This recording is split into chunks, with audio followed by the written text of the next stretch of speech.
राजस्थान में अगले साल चुनाव है और चुनाव को देखते हुए सभी पार्टियां अभी से तैयारियों में लग गई हैं।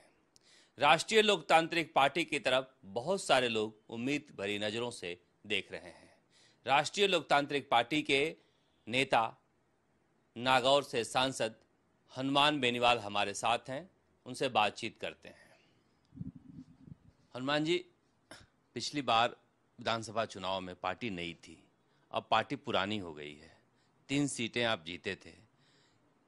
क्या तैयारी है, क्या उम्मीद है आपको राजस्थान विधानसभा चुनाव में? देखिए, कोरोना की वजह से बड़ी रैलियां और बड़े आंदोलन हम नहीं कर पाए, लेकिन हर जगह राष्ट्रीय लोकतांत्रिक पार्टी ने, चाहे कांग्रेस के खिलाफ स्टेट के अंदर हो और दिल्ली में भी जब आवश्यकता पड़ी देश के किसानों को, तीनों जब कृषि बिल आए तो सत्ता छोड़ के सड़क पे अगर देश के उत्तरी भारत में कोई किसानों की क्षेत्रीय पार्टी आई तो राष्ट्रीय लोकतांत्रिक पार्टी थी, जिसने किसानों के लिए सत्ता को ठोकर मारी और तमाम राजस्थान के वो इशू लोकसभा के अंदर रेज किए। हमारी पार्टी पिछली बार नहीं थी और मुद्दों पे हमारी पार्टी, हमने मुद्दों पे पार्टी बनाई। हुंकार रैलियों के बाद जो हमारे इशू थे, कर्ज मुक्त किसान हो, फ्री बिजली, टोल मुक्त राजस्थान, बेरोजगारों को रोजगार, भय मुक्त, भ्रष्टाचार मुक्त राजस्थान और मजबूत लोकायुक्त राजस्थान, इसको लेकर हमने हुंकार रैलियां करी। फिर हमने पार्टी का गठन किया और 57 सीटों में उम्मीदवार लड़ाए। 3 विधायक हमारे जीते थे और 25 सीटों में हमें अच्छे वोट मिले और 9 लाख के करीब वोट मिले।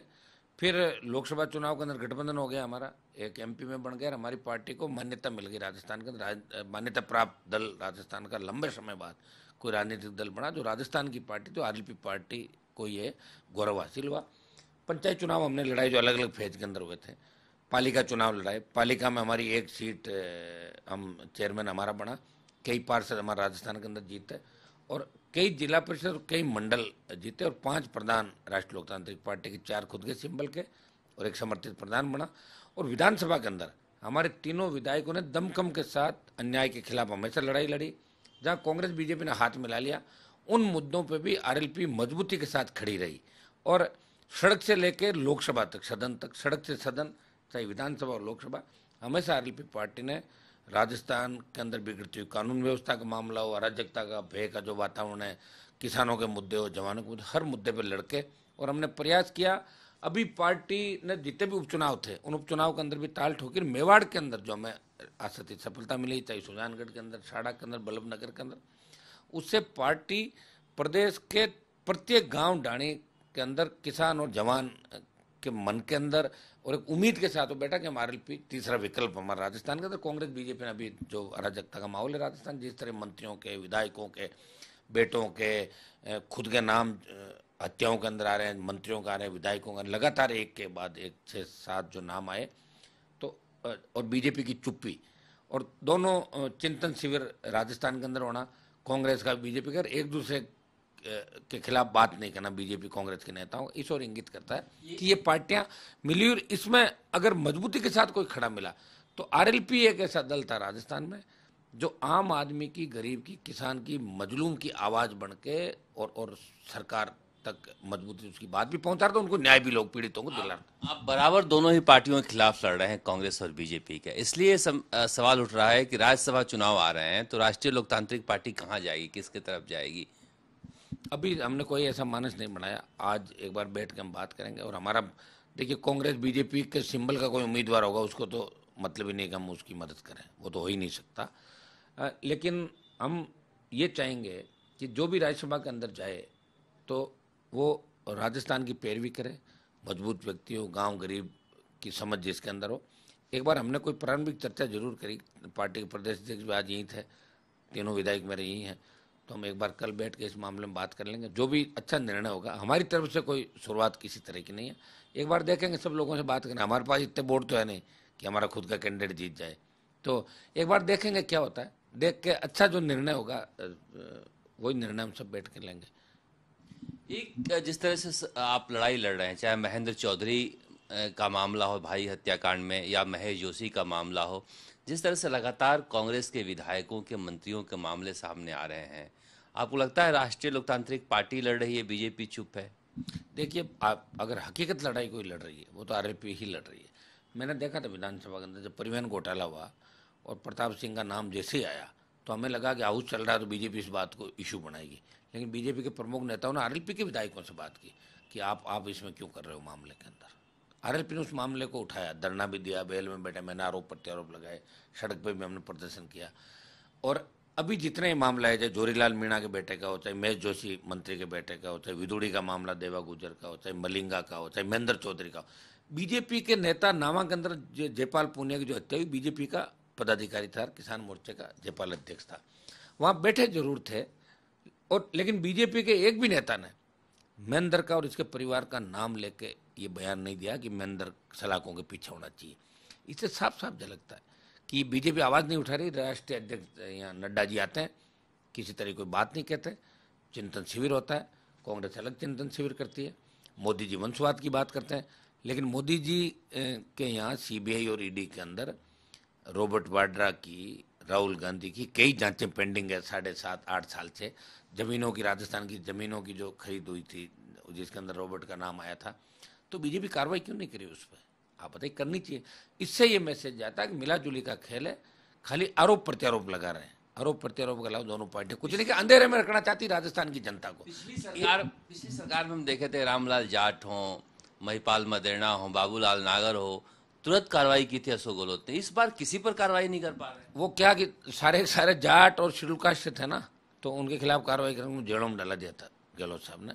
अब की नहीं कर रहे हैं। मुझे लगता है कहीं न कहीं सरकार गिरने की स्थिति भी इसमें प्रमुख कारण है। सरकार गिर नहीं जाए, हर विधायक मुख्यमंत्री बनाओ अपने इलाके का, और जितने भी कांड कर रहे हैं ये सारे के सारे मुख्यमंत्री के करीबी लोग हैं। सीएम इस बार हौसला नहीं दिखा पा रहे। मुख्यमंत्री जी के भाषण में मैं सुनता हूँ तो सांस चढ़ी हुई नजर आती, मतलब कहीं न कहीं बहुत कमजोर स्थिति में। और आपका दूसरा जो गुट है कांग्रेस का, वो तो खत्म सा ही हो गया। उस दूसरा गुट तो मुझे नजर नहीं आ रहा, कहाँ कोई बयान ही नहीं आ रहे उनके। कम से कम बयान दे दे, कम से कम यही बयान दे दे कि कांग्रेस को ठीक चलना चाहिए, पार्टी की बदनामी। हम तो बयान नहीं देख रहे हैं। और मैं तो जिस तरह वसुंधरा राजे और सचिन पायलट का अपमान पार्टियों में हो रहा है, इनको अलग दल बनाना चाहिए राजस्थान में। मेरी सलाह उनको, बाकी तो उनकी मर्जी जो भी करे, लेकिन उन लोगों को अंदर जिस तरह वो जेर के घूंट पी के बैठे हैं, मैं इसलिए मैं तो अलग आके मेरी पार्टी बना के मजबूती से राजस्थान में लड़ रहा हूँ। अगली बार पूरी ताकत के साथ लड़ूंगा 23 के अंदर।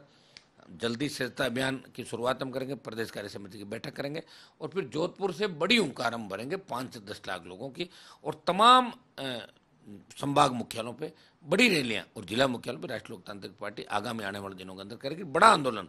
हम राजधानी के अंदर जितने भी ये मंत्रियों के, विधायकों के मामले, इनको लेकर हम रूपरेखा बना रहे हैं कि किस तरह ये मामले सीबीआई के अंदर जाए या स्टेट की एजेंसी कई लोगों पर कार्रवाई करे। इसको लेकर सरकार में दबाव कैसे बढ़े, इसकी रणनीति में हम बैठ कर तैयार करेंगे। बड़े आंदोलन का ऐलान हम जल्दी करेंगे। बताइए, इस तरह घटना हो गई कि राजधानी में एक लड़की का मामला पूरी पुलिस दर्ज नहीं करती है, दिल्ली जाकर दर्ज कराना पड़ता है। लड़की कह रही है कई थानों में सारे अधिकारियों के पास गई, सबने कहा हम यहाँ मामला दर्ज नहीं कर सकते। वो सारा मिल, यही तो मैं कह रहा हूँ कि यहाँ जो मामला था वो महेश जोशी का मामला था, और महेश जोशी सीएम के बहुत करीबी है, तो नहीं करेंगे। जब मामला ही दर्ज नहीं करें, जांच कैसे करेंगे? ये तो दिल्ली पुलिस ने भी शायद एफआईआर दर्ज करी, कार्रवाई होगी कि नहीं होगी, मुझे तो इस पर भी संदेह है कि कार्रवाई होगी कि नहीं होगी। इन सब मामलों को लेकर मैंने आपको बताया था कि आधा दर्जन मंत्रियों के, विधायकों के जो नाम आए, अभी मैं पढ़ रहा था कुछ संगरिया के विधायक का भी मामले के अंदर नाम आया, कई बीजेपी के नेताओं के भी नाम आ रहे हैं। ये सारे मामले हम छांट के एक बड़ा रणनीति के तहत एक बड़ा आंदोलन हम राजधानी के अंदर करेंगे। आवश्यकता पड़ी तो किसी रेलवे ट्रैक को और हाईवे को भी जाम करेंगे, सरकार को झुकाएंगे, और इन मामलों में इन पीड़ित परिवारों को न्याय दिलाएं। कोटा का जो आंदोलन है कल देवा गुजर के परिवार का, आज परिवारजन मेरे से मिले थे, मैंने पार्टी पदाधिकारियों को कोटा जाने के निर्देश दे दिए, और पार्टी ने इस आंदोलन को समर्थन दे दिया राजस्थान के अंदर। 2023 के चुनाव में आपको क्या लगता है कि कौन सत्ता में आएगा? देखिए, ये तो तय है कि कांग्रेस तो बहुत नीचे चली जाएगी 2023 के अंदर। अब हम मजबूती के साथ लड़ रहे हैं, हमारी ताकत नौजवान और किसान है राजस्थान के अंदर। और जब उदयपुर के अंदर हम अच्छे वोट ले सकते हैं बल्लभनगर के अंदर, तो आप ये अंदाज लगा लो कि मारवाड़ से हम चलेंगे, मारवाड़ की 45 सीटों से हम चलेंगे। बीकानेर डिवीजन की जो आपकी 25-26 सीटें बीकानेर पूरे संभाग की, उसके बाद शेखावाटी की 15-16 सीट, फिर जयपुर की सीटें, अजमेर, भीलवाड़ा, चित्तौड़, टोंक, उदयपुर होते हुए फिर हम अलवर, जहाँ हमने पिछली बार प्रदर्शन किया था, भरतपुर, धौलपुर, सवाई माधोपुर की तरफ जाते हैं। तो आरएलपी पार्टी ने हर जगह अपनी छाप छोड़ी, हर जगह आरएलपी को लोगों ने स्वीकार किया। मुझे लग रहा है कि बहुत मजबूत स्थिति में राष्ट्रीय लोकतांत्रिक पार्टी रहेगी। हम विपक्ष की भूमिका निभा रहे राजस्थान के अंदर, और राजस्थान की जनता को भी अभी मानना चाहिए कि हमारे लिए अगर कोई लड़ रहा है तो आरएलपी पार्टी मजबूती के साथ लड़ रही है, ईमानदारी के साथ लड़ रही है। और हर जगह हो, चाहे स्टेट का मंच हो, चाहे दिल्ली का हो, दिल्ली में भी राजस्थान को विशेष राज्य के दर्जे देने की बात हो, या ईआरसीपी जो ईस्टर्न कैनाल इशू राष्ट्रीय सिंचाई परियोजना घोषित करने की बात हो, तमाम जो राजस्थान के मुद्दे उनको लेकर अगर एक एमपी कोई लड़ता हुआ नजर आए तो आरएलपी का सांसद ही दिल्ली में राजस्थान की तमाम मुद्दों को लेकर लड़ाई लड़ रहा है। और मुझे पूरा भरोसा है कि राजस्थान की जनता इस बार राष्ट्रीय लोकतांत्रिक पार्टी पे भरोसा करेगी और बहुत मजबूती के साथ आरएलपी इस बार विधानसभा चुनाव लड़ेंगे? मैं विधानसभा चुनाव लड़ूंगा 23 के अंदर। 2023 में लड़ेंगे आप? जी।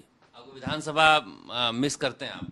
नहीं, विधानसभा मिस करता हूँ। मैं तो लोकसभा के अंदर भी गया हूँ, तो वहाँ भी देखो मैंने तो मेरी छाप छोड़ी हर जगह। ज़्यादा अच्छा कहाँ लगता है? दोनों ही अच्छा लगता है। मैं तो चाहता हूँ दोनों जगह साथ साथ लड़ें, ऐसा भी हो जाना चाहिए। क्या दिक्कत है जब सरकार राज्यसभा और लोकसभा 2 सदन बढ़ा सकती है? राज्यसभा की आवश्यकता वैसे नहीं, क्या आवश्यकता है राज्यसभा की? वैसे मैं एक सवाल आपसे ही करता हूँ सर जी कि राज्यसभा की क्या आवश्यकता है? लोकसभा ये तो अंग्रेजों के जमाने के बनाए हुए हैं, इनको चेंज करना चाहिए। यहाँ तो अशोक गहलोत वसुंधरा जी दोनों ने विधान परिषद, वो अपने अपने खास लोगों को जगह देने के लिए, क्या आवश्यकता विधान परिषद और इनकी नहीं है। ये फालतू का जनता का पैसा खर्च करना है। ये गवर्नर का पद है, क्या काम का राज्यपाल? बताओ मुझे, क्या करता राज्यपाल? कौन पूछता राज्यपाल को? कोई टेलीफोन भी उठाता राज्यपाल का? तो मुझे लगता है कि ये पद होने चाहिए देश के अंदर। मैं तो इनके खिलाफ हूँ। 2023 में आपको लगता है कि मुख्यमंत्री अशोक गहलोत कांग्रेस का चेहरा रहेंगे, सचिन पायलट रहेंगे, वसुंधरा राजे रहेंगी, सतीश पूनिया रहेंगे? इतने सारे बहुत सारे मुख्यमंत्री को उम्मीदवार नहीं लगते आपको इस बार? नहीं, बीजेपी में तो कोई 18-20 सीएम बने हुए हैं, रोज शाम को बन जाते हैं सीएम, रात भर सीएम रहते हैं। और कांग्रेस में तो चूंकि कांग्रेस को तो समझ जाना चाहिए खुद को ही, जब कांग्रेस को इशारा मार रही तो कांग्रेस तो खत्म हो जाएगी राजस्थान के अंदर। कांग्रेस खत्म हो जाएगी, लेकिन राष्ट्रीय लोकतांत्रिक पार्टी मजबूत रहेगी राजस्थान के अंदर। बहुत कड़ा मुकाबला राजस्थान में होगा। और ये आरएलपी को जिस तरीके से 36 कौम का, सर्व समाज का, नौजवानों का और किसानों का समर्थन मिल रहा है, जब हम अभी बड़े आंदोलन करेंगे, रैलियां करेंगे, तब आप देखना किस तरह का जलजला राजस्थान के अंदर आएगा। इस बार नौजवान बदलाव चाहता, परिवर्तन चाहता है। वो ऐसी व्यवस्था चाहता है जहाँ थाने तहसील कचहरी में सम्मान हो, हमारी बहन बेटियां सुरक्षित राजस्थान में रात को 12 बजे भी सड़कों में निकले। ऐसी व्यवस्था प्रत्येक व्यक्ति चाहता है। राजस्थान अपने आप को सुरक्षित महसूस कर रही है राजस्थान की जनता। इसलिए आरएलपी को बड़ा समर्थन राजस्थान के अंदर मिलेगा। वसुंधरा राजे का क्या भविष्य लगता है आपको? उनको बीजेपी बनाएगी मुख्यमंत्री या फिर अलग पार्टी बनाएंगी? क्या करेंगी? उनका भविष्य मुझे तो खराब ही लग रहा है उनका। और अलग पार्टी अब कब बनाएगी? तो अभी समय है बनाने का। मैं तो कह रहा हूँ सचिन पायलट, वसुंधरा, तमाम जो नेता अपने आप को मुख्यमंत्री का दावेदार मुख्यमंत्री थे, राज घुटन में, उन सबको अलग पार्टियां बनानी चाहिए राजस्थान के अंदर। मजबूती तो इसी बात में कि अपनी पार्टी बनाकर दमखम के साथ लड़े, वही मजबूत होता है। मजबूत नेता किसको मानते हो आप? जो हाथ जोड़ के लाइन में खड़ा होता है वो तो मजबूत नहीं होता, वो तो सिंबल का नेता होता है कि कमल के फूल के नाम के वोट है, उसको मिल गए, जात क्या है उसको मिल गए। मजबूत नेता वो जीरो से शुरुआत करता है। मुझे मजबूती नजर आ नहीं रही राजस्थान के अंदर। वैसे पार्टियां बनानी चाहिए, पार्टियां बना नहीं पाए लोग, पहले भी पार्टियां बनी नहीं थी राजस्थान के अंदर। ये आरएलपी बनी है जो लड़ रही है अभी तक राजस्थान। नहीं, वो बनाई नहीं थी, वो राज्यपाल पार्टी थी। वो डॉक्टर साहब राज्यपाल से चुनाव लड़े थे, खुद की पार्टी नहीं थी डॉक्टर साहब की, वो संगमाजी की पार्टी थी। डॉक्टर साहब नई पार्टी नहीं बनाई थी, हम साथ ही थे पिछली बार, उनकी नई पार्टी बना के नहीं लड़े थे। अब ये बताइए कि जिस तरह से राजस्थान में राजनीति रहती है, एक बार बीजेपी एक बार कांग्रेस, तो इस बार बीजेपी के लोग मान के चल रहे हैं कि सत्ता हमारी आ रही है। तो हनुमान बेनीवाल के बारे में लोग कहते हैं कि इतने साल हो गए, केंद्र में मंत्री का पद भी ठुकरा दिए, राज्य में मंत्री का पद भी ठुकरा दिए, अशोक गहलोत ने कहा भी कि हम मंत्री का पद दिए। तो क्या इस बार मंत्री मुख्यमंत्री कुछ बनेंगे, कुछ पद लेंगे हनुमान बेनीवाल? कहाँ पे? राजस्थान में। तो हम तो चाह रहे हैं कि सरकार हमारी बने राजस्थान के अंदर। यही तो लड़ाई है कि हमारी लड़ाई इस राजस्थान के आम आदमी को राहत देना है, न्याय दिलाना है। हमारी पद की लड़ाई नहीं। पद तो मैं 2003 में ले लेता, 3, 8, 13, 18, 19 लेता रहता, और पद अभी तक मंत्री, दिल्ली में मंत्री सब बन जाता। बात मंत्री की नहीं है। हमने शुरुआत की थी कि राजस्थान की आम जनता को न्याय दिलाएं। और ये कांग्रेस बीजेपी का जो भ्रम जाल है कि एक बार कांग्रेस एक बार भाजपा, यहाँ भी क्षेत्रीय पार्टियां मजबूत हो सकती है। राजस्थान के लोग भी मजबूत हैं। ये वीरों की, सूरवीरों की धरती खाली भाषण में नहीं, लोग कहते हैं ना भाषण में सूरवीरों की, वीरों की धरती, ये वीरों की धरती है। ये नौजवान इस बार बताएंगे इस बात को। 23 के अंदर जो नौजवानों ने इस बार ठान लिया मैं आपको बता दूं कि पंजाब में किसी ने सोचा था कि कांग्रेस की ये दुर्दशा होगी, नहीं सोचा था किसी ने, लेकिन लोगों के मन में ये था कि हमें इन पार्टियों को घर बिठाना है। और राजस्थान के नौजवानों ने भी ठान लिया कि इस बार कांग्रेस को तो घर बिठाना ही है, लेकिन भाजपा कांग्रेस का जो गठबंधन, आंतरिक गठबंधन चल रहा है, इसको भी हमें खत्म करना है। हमें राज बीजेपी को नहीं देना है, बीजेपी कांग्रेस फिर तो एक ही बात हो गई, हमें राज थर्ड उसको देना है। तो राष्ट्रीय लोकतांत्रिक पार्टी का राजस्थान में बहुत बड़ा भविष्य, बहुत मजबूत स्थिति में आरएलपी पार्टी रहेगी। कह रहे हैं कि सतीश पूनिया जो है वो जाट मुख्यमंत्री का चेहरा हो जाएंगे बीजेपी में, तो हनुमान बेनीवाल जी को नुकसान हो सकता है। तो अभी बीजेपी ने घोषित कहाँ किया उनको जाट मुख्यमंत्री? उनके लोग तो मान के पहले घोषित तो कराओ एक बार, तो उसके बाद बात कर लेंगे अपन दोबारा। पहले आज के लिए मैं आप एक काम करें, इनको घोषित करा दें मुख्यमंत्री, फिर अपन बात कर लेंगे इस मामले। अगर जरूरत पड़ी तो आप एनडीए के साथ वापस जा सकते हैं क्या? अभी तो कोई संभावना नहीं मेरी एनडीए के साथ जाने की, किसी भी तरह की। मैं क्या करूँगा एनडीए के साथ जाके? हमारा जिन मुद्दों पे था वो हो गया। अब मैं स्टेट के अंदर मेरी लड़ाई लड़ रहा हूँ पूरी मजबूती से। मैं यूपी और पंजाब के चुनाव मिलने लड़ रहे थे, मेरा फोकस राजस्थान है। राजस्थान के अंदर मजबूती, और फिर 24 के अंदर हम किस तरह की लड़ाई देश के अंदर होती है उसको देखेंगे हम। दिल्ली में भी लोग परेशान हैं, आम आदमी दिल्ली सरकार से भी परेशान है। बढ़ती महंगाई, असुरक्षा की भावना। आज कोई प्रधानमंत्री नरेंद्र मोदी बनने के बाद भी सादत कम नहीं हुई देश के अंदर। लोगों ने वोट दिया था कि भाई नरेंद्र मोदी पीएम बन जाएगा तो पाकिस्तान चाइना का जो भय है वो कम हो जाएगा। उतना चुनाव तो जीत रहे हैं, चुनाव जीत रहे, सामने विपक्ष नहीं है ना, सामने पड़ा ही नहीं है, अकेले ही गोल कर रहे हैं। ये तो भाई बहन है सामने, जो खुद ही चले जाते हैं मिलने इनसे, तो मोदी से मिलने खुद ही चले जाते हैं। कांग्रेस तो उनके कदमों में पड़ी है, सारी पार्टियां सरेंडर कर गई, अकेले ही लड़ रहे हैं।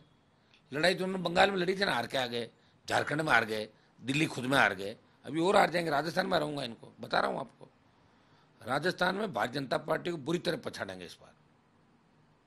नागौर में क्या रहेगा? नागौर में दिव्या मदेरणा जिस तरह से आपके यहाँ घूम रही हैं खींवसर में, जिस तरह से उनके सोशल मीडिया पर भाषण वायरल हो रहे हैं, लग रहा है कि वो खींवसर को टक्कर देने के लिए आ रही हैं। नागौर तो ऐसा है कि बहुत हॉट है। नागौर, जोधपुर, बाड़मेर, नागौर की 10 सीटें आरएलपी जीतेगी। पिछली बार नागौर में हमने खींवसर, मेड़ता, जाइल, लाडनू 4 लड़ाए, जिनमें खींवसर मेड़ता हम जीत गए, और जाइल के अंदर में सेकंड बीजेपी थर्ड नंबर चली गई, और लाडनू में 20,000 वोट आरएलपी पार्टी ने लिए थे। उसके बाद गठबंधन में आपने देखा बहुत बड़ी जीत मार्जिन की हुई थी। नागौर की 10 सीटें जीतेंगे, और मारवाड़ की 45 में से 37 से 40 सीटों पे आरएलपी फर्स्ट सेकंड रहेगी। मारवाड़ के अंदर 45 पे बता दूं आपको। नागौर तो राष्ट्रीय लोकतांत्रिक पार्टी की एक तरीके से राजधानी हो गया। नागौर, बाड़मेर, जोधपुर, ये तो पूरा वहीं से चलेगा जल जला।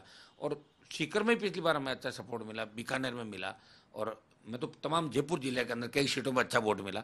तो अब की बार तो सुनामी चलेगी आरएलपी की राजस्थान के अंदर। आप थोड़े दिनों बाद देखिएगा, अपन खुद जब बैठेंगे तो आप कह दोगे कि आरएलपी मजबूती से। अभी हमारा थोड़ा सा संगठनात्मक रूप से सच्चा अभियान, 2-3 चीज़ें हम भी फटाफट चलाते हैं। वैसे हमें चिंतन शिविर की आवश्यकता नहीं, हमारी चिंता जरूर कांग्रेस बीजेपी करे, इसी का चिंतन शिविर है उनका। आपके क्या महिलाओं से 36 के आंकड़े हैं कि आप बताते हैं कि ज्योति मिर्धा को लेकर आए, उससे आपके जो चुनाव में जिस तरह के भाषण आए, अब दिव्या मदेरणा के साथ आ रहे हैं। ये तो बच्चे हैं साहब, इनको मैंने पिछली बार खुद जिताया था। ओशिया से ये माँ बेटी मेरे पास आए थे, मदद कर दी मैंने, क्योंकि पिताजी इनके जेल में थे। और मैं तो जो भी पीड़ित होता है और जिसके साथ अन्याय होता है मैं उसके साथ खड़ा मिलता हूँ, वैसा मेरी नेचर रही है।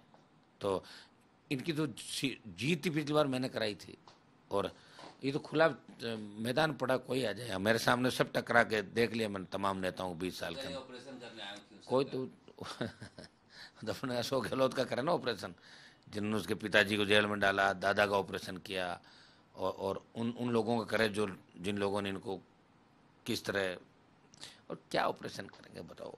और जो लोग दुश्मनों की गोदी में जाके बैठ जाते हैं उनको कोई स्वीकार नहीं करता। ये राजस्थान की जनता है, इतना मजबूत कर दिया मैंने लोगों को कि वोट से पहले 1000 बार सोचेंगे वोट देना कि नहीं देना। पिछली बार जीत के अलग समीकरण थे, मेरा सहयोग था। अब की बार तो दिव्या मदेरणा क्या, ऐसे 15 से ज़्यादा होंगे जिनको मैंने मदद करके विधानसभा में पहुँचाया। कई लोगों को हराना था, कईयों को जिताना था, मैंने कई चिंताएं और कर ली। अब की बार एक ही चिंता होगी कि राष्ट्रीय लोकतांत्रिक पार्टी सत्ता में कैसे आए, इसलिए आरएलपी जीते, यही समीकरण होगा। और जवान यही मान रहे, मेरे जो समर्थक है, मुझे जो पसंद करते एक ही देखेंगे, वो बोतल का चिन्ह देखेंगे, वो जाति नहीं देखेंगे। बोतल का जहाँ उम्मीदवार होगा तो मुझे प्यार करता हो, अपना बोतल की तरफ चला जाएगा। राष्ट्रीय लोकतांत्रिक पार्टी के नेता हनुमान बेनीवाल कह रहे हैं कि आजकल दिन रात वह पार्टी को मजबूत करने पर लगे हुए हैं, क्योंकि 2023 के चुनाव में सत्ता की चाबी वो अपने पास रखना चाहते हैं। जहां तक राज्यसभा चुनाव की बात है, अभी फिलहाल कुछ तय नहीं हुआ है। जिस तरह से समीकरण बनेंगे उसे लेकर फैसला लिया जाएगा। कैमरामैन की शर्मा के साथ शरद कुमार, जयपुर।